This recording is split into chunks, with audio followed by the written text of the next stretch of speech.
जय गुरुदेव। भगवती के श्रृंगारार्थ दर्पण का ध्यान। अंबर मणि अर्थात सूर्य तेरे चरणों के समीप होने पर मुकुट अर्थात दर्पण का काम दे रहा है। तेरे मुख के भय में उसने अपनी किरणों के समूह को अंदर छिपा लिया है, इसलिए वह स्वच्छ है और तेरे मुख का प्रतिबिंब उसके हृदय कमल के सदृश सदा विकसित है। क्योंकि तेरा मुखमंडल सदा विकसित रहता है और उसका प्रतिबिंब है, उसको चंद्रमा का भय नहीं है। कमल सूर्य को देखकर खिलता है और रात्रि में मुरझा जाता है, मानो चंद्रमा से भय लगता है। यहाँ पर सूर्य को दर्पण से उपमा देकर उसमें प्रतिबिंबित भगवती के मुख कमल को उसके विकसित हृदय कमल से उपमित किया है। अनाहत चक्र का स्थान हृदय है और वह सूर्य मंडल का स्थान है। अनाहत चक्र की 12 पंखुड़ियाँ 12 आदित्य मानी जाती हैं, इसलिए हृदयस्थ सूर्य मंडल भगवती के चरणों के समीप मुकुटवत रखा हुआ है। 92वें श्लोक में भगवती को जिस मंच पर बिठाया गया है वह विशुद्ध चक्र है और हृदय चक्र उसके नीचे है एवं आज्ञा चक्रस्थ चंद्रमंडल ऊपर है। दर्पण स्वच्छ होना चाहिए। यदि सूर्य की किरणें उसको ढक लेती हैं तो वे मुकुट को मलिनवत करके मुख के प्रतिबिंबित होने में बाधक होती हैं। परंतु भगवती के मुख का तेज सूर्य के तेज से भी अधिक है, अथवा उसका तेज भगवती के तेज से ही प्रकाश पाता है। इसलिए सूर्य ने भगवती के मुख के भय से अपनी किरणों को अंतःस्तिमित कर लिया है और भगवती का प्रफुल्लित मुख कमल उसमें दिखने लगा है। भगवती का मुख कमल के सदृश है, इसलिए उसका प्रतिबिंब सूर्य के हृदय कमलवत जान पड़ता है। कमल रात्रि में संकुचित हो जाता है और दिन में ही खिलता है, इसलिए ऊपर आज्ञा चक्र में चंद्रमंडल दिखने से यदि उसके बंद हो जाने की आशंका की जाए तो वह उचित नहीं है, क्योंकि भगवती के तेज से ही चंद्रमंडल चमकता है और उसके प्रतिबिंब को चंद्रमा से कोई भय नहीं हो सकता।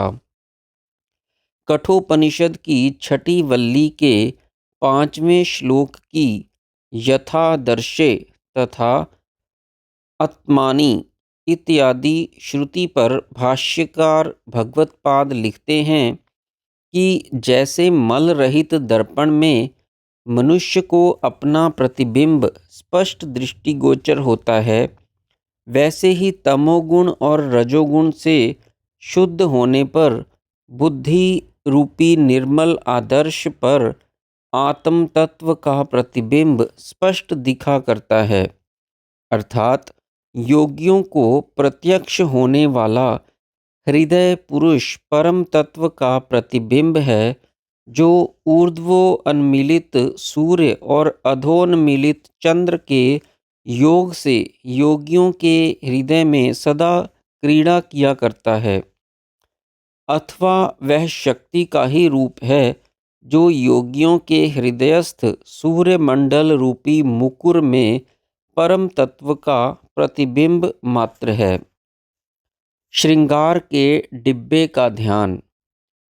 चंद्रबिंब एक हरे रंग की मणि के बने हुए डब्बे के सदृश है। उसका कलंक अथवा काला धब्बा कस्तूरी का काला रंग है और चमकती हुई कलाएं कर्पूर सदृश हैं।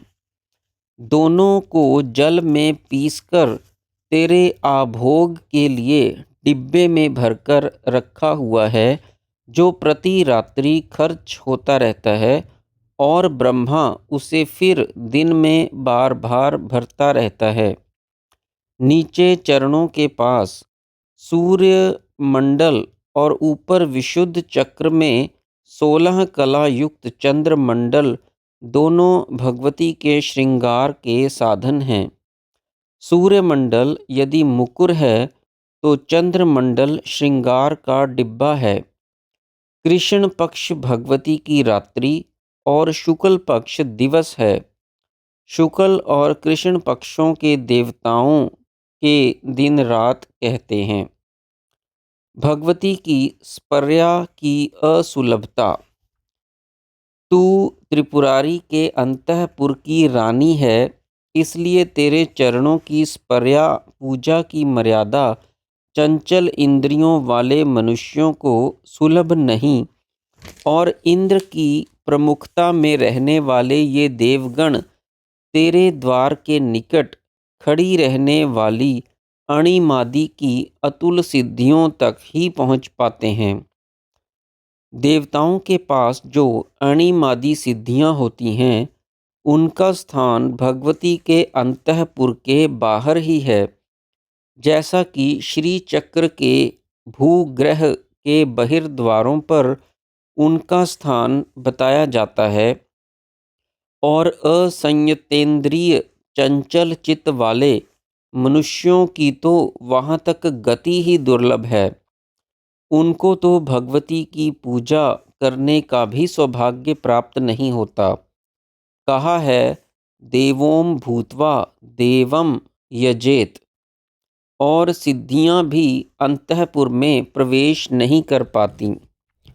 इस श्लोक में असंयमी और सिद्धियों की कामना रखने वाले मनुष्यों की निंदा की गई है, और अगले श्लोक में कुर्वक तरु कांटेदार वृक्षों के सदृश कषायों से युक्त कुत्सित मनुष्यों में शक्ति के जागरण होने की असंभावना दिखाई गई है। विधाता की स्त्री सरस्वती को क्या कितने ही कविजन नहीं भजते, और कौन थोड़ा सा भी धनवान होकर लक्ष्मी का पति नहीं होता। धनाढ्य लोगों को या धनपति को लक्ष्मीपति कहने लगते हैं, परंतु हे सती, सतितों में श्रेष्ठ महादेव को छोड़कर तेरे कुचों का संग तो कुर्वक तरु को भी दुर्लभ है। यहाँ भगवती का आसंग आलिंगन करने से शक्ति के जागृत होने पर उसकी क्रिया अथवा उसके आवेश का अपने शरीर में अनुभव करने से ही अभिप्राय है, परंतु वह कुर्वक कषाय युक्त कुतर्की कुवादियों को सुलभ नहीं होता। शक्ति के जागृत होने पर तो मनुष्य शिवतुल्य हो जाता है। कवि होना और धनवान होना सुलभ है, परंतु भगवती का कृपा पात्र बनना कठिन है। हे परब्रह्म की महाराज्ञी, शास्त्रों के जानने वाले ब्रह्मा की पत्नी को सरस्वती वाग्देवी कहते हैं। विष्णु की पत्नी को पद्मा या कमला कहते हैं, और हर की सहचरी को पार्वती कहते हैं। परंतु तू महामाया कोई चौथी ही है। तेरी महिमा असीम है। तूने सारे विश्व को भ्रम में डाल रखा है। तुझको जानना कठिन है। सरस्वती का बीज मंत्र एम, लक्ष्मी का श्रीम, पार्वती का क्लीम और महामाया का ह्रीम है। वाग्भव कूट का तीसरा अक्षर शक्ति का वाचक है, और वर्णमाला का चौथा अक्षर होने से तुरीय पद समाधि का द्योतक है, और वह सब बीजाक्षरों के अंत में रहता है। अनुस्वार भी शक्ति के साथ सदा रहता है। वह शिवात्मक है। इसे काम कला कहते हैं। जय गुरुदेव।